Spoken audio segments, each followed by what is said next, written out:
mbokk yi ñu ngi leen di nuyu amaan mbégte lool di kaat ak yéen ci xibaaru météo yi seddaay guddi yi ak bëccëg gi mi ngi fi ba tey mais bëccëg gi nañu am tàngooru xaw a yem boo xam ne mi ngi commencé tàng surtout ci digg réew mi loolu nag ànd naag asamaan soo xam daanaka bëriwul ay niir asamaan su leer la ñu am surtout ci bët gànnaar bi ñu xool nag niir yooyu nu muy demee boo xoolee ci Afrique bi yëpp Afrique sowu jant surtout ay niir daanaka bëriwul nañ asamaan su leer la ñuy am ci diggante Sénégal bi yëpp ci territoire bi mais nag ci bët Saalum bi nañu am ay niir yoo xam ne jóge géej daal di wàlli dugg ci réew mi par ndànk-ndànk ak ngelaw li nga xam day ëpp daal di indi am peex mi ngi fi ba tey ji ci guddi sax jëm ci ëllëg ñu xool seddaay boobu nu muy demee seddaay bi daanaka dina gën a fës ci côté bët gànnaar bi ak sowu réew mi nañ am fukki degré ak juróom-ñaar dañ ko am fu mel ni Kolda ak Kaffrine ak Diourbel dañu am fukki degré juróom foofu sax mooy gën a tuuti ci wàllu seddaay fajar gi mooy ñu am ko Louga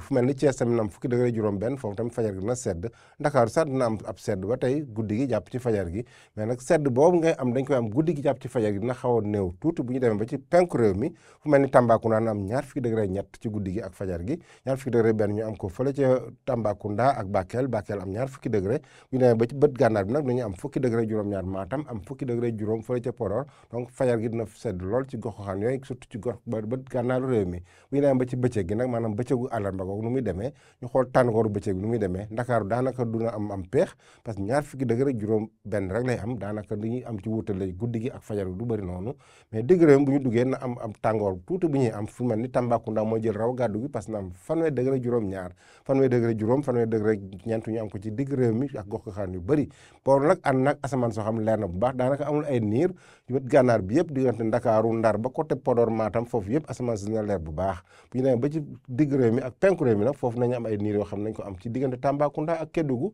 côté Kolda Ziguinchor ak Sédhiou foofu nañ fa am ak asamaan soo xam pareen saay jant bi fenk pareen saay tam niir yooyu ñu ràññee la ko bu baax donc mbokk yi loolu lañ leen indiloon tey mais bu leen fàtte dem suñu plateforme YouTube Twitter ak page Facebook bu ANACIM pour information yoo xam nañ ko gën a yeesal ñu leen jox dig daje ba suba ak jàmm wasalaam